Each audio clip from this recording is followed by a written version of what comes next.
Hey everybody, so it's been a hot minute since I've done any videos. The reason for that is we've had a lot going on. um, so we've obviously moved into our new house, or new cabin, I should say. Either way, it's where we live. But we've been working a lot on that, been trying to get the land back to where it needs to be, because, being gone for 3 months, things do kind of fall into somewhat of disrepair. No matter how much you're trying to work on it, there's still only so much time in a day. Um, so I'll be doing update videos about that because we do have a lot of stuff actually coming up here soon that we're going to be working on. But something I wanted to share, I've been, honestly, one of the reasons I've been MIA for a little bit is there's been a lot of different things that I've thought to talk about, but none of it's really, I don't know, really felt quite right or whatever. I'm not sure what the deal was. I've kind of been in a time period of prayer about like what I want to do with which route do I need to follow with my life and with things that I've been doing and everything else. So vroom vroom motorcycles. But one of the things I actually want to talk about and I've been thinking about because it's something that I've been noticing a lot lately. I wanted to share real quick with you guys how I came back to God. So if you've been following the video or following my channel at all over the last, I guess, 2 years now, you'll have heard me talk about several times about how I walked away from God for a long time. Wasn't really thinking or living a life that was indicative of trying to be good. No, I wasn't like horrible. Like I wasn't like, heavily into drugs or anything like that. I was actually an alcoholic for a little while after my father passed away. And some other stuff that happened when I was younger, in my early 20s. But honestly, once I had kids, or I had our first daughter, but kids make you grow up. I grew up pretty quick. And over that time period, as I became more involved in obviously being a mother and trying to live a life that I wanted my children to live, because a lot of what I did in my past, in my teens and early 20s, is not stuff I'd ever want my children to do.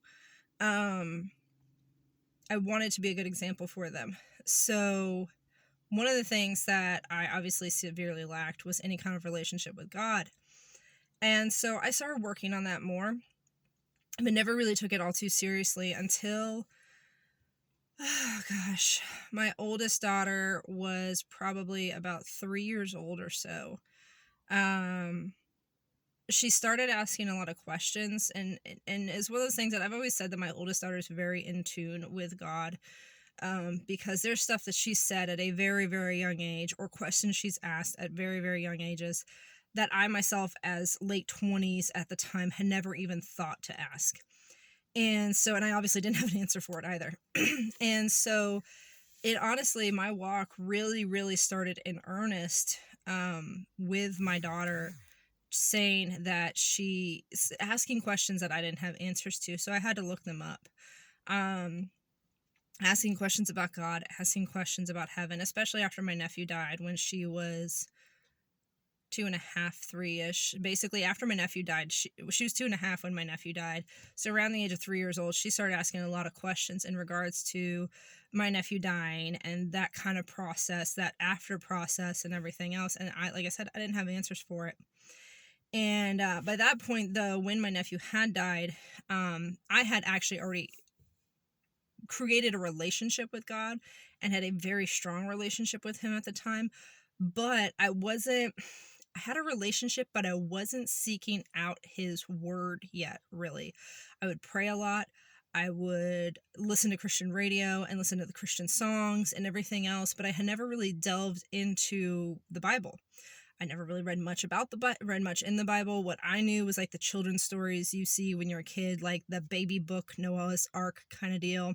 I didn't grow up in church. My family did not read the Bible like as a family or anything like that past the children's stories. And so when my oldest daughter was 4, she actually wanted to start going to Wednesday night Bible studies with her older cousin who's 4 years older than her. And so we would take her. and it's at the church actually that my husband grew up going to. And so they would go to Bible studies, and she was learning, and she, again, learning the kids' stories and stuff like that. But she was learning, and again, asking questions. She also started asking the question, why weren't mommy and daddy going to church too? Because they had an adult service at the same time, and I was just dropping her off with her cousins and then going back home. And so it really started weighing on me what I was showing her as a parent. Like, yes, you want to know more about God, that's great, but mommy doesn't. Like, that's the part. It started getting to me that, there's a lot of things that I fail at in life, and I fail at as a parent regularly. I mean, we're parents, we do that all the time, we fail. But at the same time, there's a difference between putting your best foot forward and still failing, and showing your children trying really hard. And, sometimes things don't work out and sometimes they do. But there's a difference between putting your best foot forward and failing, and then, but not even trying at all. And that's basically what was happening, is I wasn't even trying at all. And again, yes, I was praying, and I had what I felt a really good relationship with God, but I wasn't trying past that point. And it actually took a completely other instance where I actually emotionally hit rock bottom, that I actually finally started seeking out God and his word. And then things progressed from there.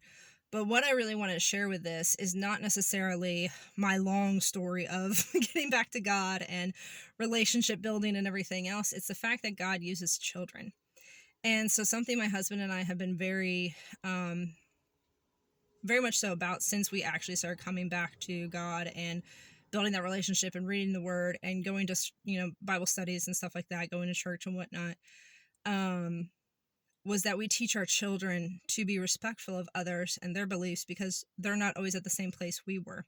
I've told my kids, especially now that they're much older, that mommy never went to church growing up, didn't read the Bible growing up and stuff like that. So they know where we came from. And so, but they also see where we're at now. And I explain to them why we do what we do now.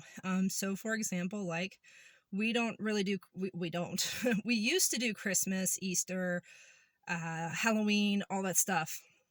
We don't anymore. We don't do those holidays anymore.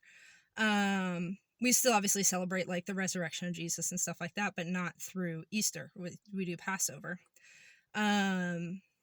So now we don't do those holidays anymore. However, my two oldest daughters do remember doing Christmas. They do remember doing Easter and stuff like that.